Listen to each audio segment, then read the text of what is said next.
Rien n'est plus cruel que d'être aveugle à Grenade. Un vers célèbre jamais contredit lorsque l'on visite les jardins de l'Alhambra. Sur 10 hectares et demi, c'est un véritable enchantement qui vous attend le long de ces allées. Ici, l'architecture et la végétation s'unissent pour le plaisir des yeux et des sens.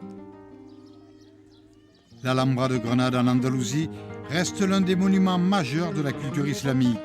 C'est l'acropole médiévale la plus majestueuse du monde méditerranéen. Les jardins de l'Alhambra sont le symbole d'une longue tradition d'exploitation agricole et d'aménagement des espaces du monde mauresque médiéval. À la fin du XIIIe siècle, début du XIVe, les jardins ont été pensés de deux manières distinctes. Tout d'abord d'un point de vue productif avec l'organisation d'un grand potager. Ensuite, des jardins qui furent aménagés pour le bien-être du sultan, de sa famille et des hauts fonctionnaires qui l'accompagnaient. Les jardins avec le temps ont logiquement évolué avec l'apparition de nouvelles plantes. Toute la botanique a changé ainsi que l'aspect d'ensemble de ces jardins. Entre les plantations que l'on trouve de l'époque médiévale et celles du XIXe siècle, par exemple, cela n'a plus rien à voir. Tout a évolué, y compris la gestion de l'eau. Ce qui fait la richesse et la force de notre patrimoine ici, c'est que l'on trouve des jardins du XIIIe siècle jusqu'à ceux du XXIe siècle. Les besoins en eau sont considérables pour l'entretien de ces jardins. Pas moins de 1000 mètres cubes sont nécessaires au quotidien. On adapte la gestion de l'eau en fonction des plantations. Le génie des musulmans en matière hydraulique a permis la création de ces jardins, une maîtrise de l'eau et une ingéniosité qui nous impressionnent encore aujourd'hui. Ils ont réussi à capter l'eau sans l'épuiser tout en optimisant son utilisation. Pour ce faire, ils ont installé un système de réseau hydraulique depuis la rivière Genil, située 9 km au sud de l'Alhambra. Toujours en activité aujourd'hui, cette installation a bien sûr été largement améliorée au fil des siècles. Le réchauffement climatique constaté ces dernières années a obligé les responsables à repenser dans leur ensemble l'administration de tous ces jardins. La gestion de la météo est compliquée ici à l'Alhambra. Nous sommes en Méditerranée et nous subissons des températures très élevées. Pour vous donner une idée, l'été dernier, entre la mi-juin et la mi-août, pendant 2 mois, tous les jours il faisait plus de 40 degrés. Bien sûr, c'est l'Andalousie, mais subir tous les jours plus de 40 degrés, c'est de la folie. Et ici, nous avons des plantes, des arbres qui datent du 19e siècle et qui ne peuvent pas supporter ces températures.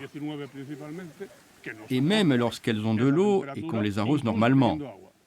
On est obligé de s'adapter à cette évolution climatique, tant d'un point de vue botanique que de celui de la gestion de nos ressources en eau.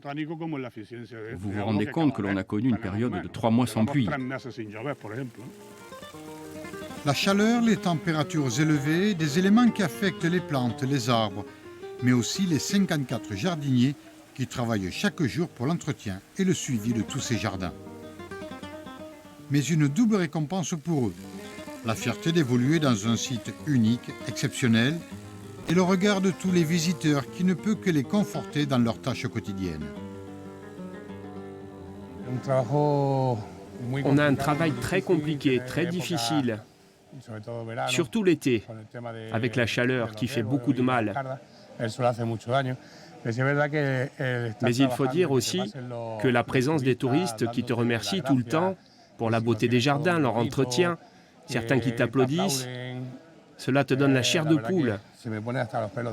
La vérité, c'est que nos jardins font partie des lieux les plus importants du patrimoine espagnol. Nous sommes connus mondialement. Travailler ici au milieu des touristes qui viennent du monde entier, et chacun d'eux qui t'encourage dans sa propre langue, ils te font des signes. C'est merveilleux. Tu es forcément beaucoup touché. 8000 visiteurs chaque jour. C'est la capacité maximale que peut accueillir ce site de l'Alhambra. Un lieu qui affiche complet pratiquement tout le long de l'année. C'est l'endroit le plus visité d'Espagne après celui de la Sagrada Familia à Barcelone. 8 siècles de jardin vous accompagnent tout le long de vos promenades et un environnement direct qui évolue constamment au gré des saisons. Chaque jour, on apprend, on découvre quelque chose de nouveau ici. 2 fois par an, on change les plantes qui en ont besoin. C'est tout le processus de l'évolution générale de nos jardins qui est concerné. On diminue le nombre de plantes qui ne peuvent pas s'adapter au changement climatique. On essaie de protéger et d'harmoniser au mieux nos jardins de l'époque médiévale et ceux de l'époque romantique. Ici, on trouve des jardins du XIIIe siècle jusqu'au XXIe siècle.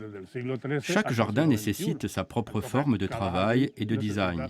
Avec tout ça, on apprend tous les jours et en se trompant aussi très souvent. L'importance du travail réalisé par les botanistes dans ces jardins n'est plus à démontrer. Préservation des espèces, mémoire universelle des arts du jardinage, toutes les personnes qui contribuent au prestige de ce lieu savent aussi qu'elles travaillent pour l'histoire. La valeur universelle de l'Alhambra a été distinguée par les services de l'UNESCO. Ces jardins sont inscrits au patrimoine mondial de l'humanité. C'est un endroit tellement symbolique ici que si vous allez sur Wikipédia, sur le mot jardin, la photo qui apparaît est celle de l'Alhambra. Maintenir et protéger ce petit paradis, tous ces jardins de l'Alhambra depuis près de 800 ans, c'est une symbolique importante. Il y a un énorme travail de conservation et de récupération des espèces végétales. Un objectif essentiel, un travail constant sur la gestion de l'eau. On maintient aussi les techniques ancestrales de gestion de ces jardins, mais aussi on adapte les techniques les plus modernes d'optimisation des espaces. On est conscient que l'on travaille dans l'excellence, un symbole. Au XIIIe siècle, les sultans de Grenade ont fait surgir des pentes arides de la Sierra Nevada un Éden de fraîcheur et de luxuriance. La culture arabe a toujours été étroitement liée à la religion. C'est pourquoi les musulmans avaient conçu ces jardins comme une imitation de l'endroit où ils se reposeraient après leur mort. Une certaine idée du paradis, c'est aussi ce que l'on ressent lorsque l'on se laisse séduire par ce lieu unique.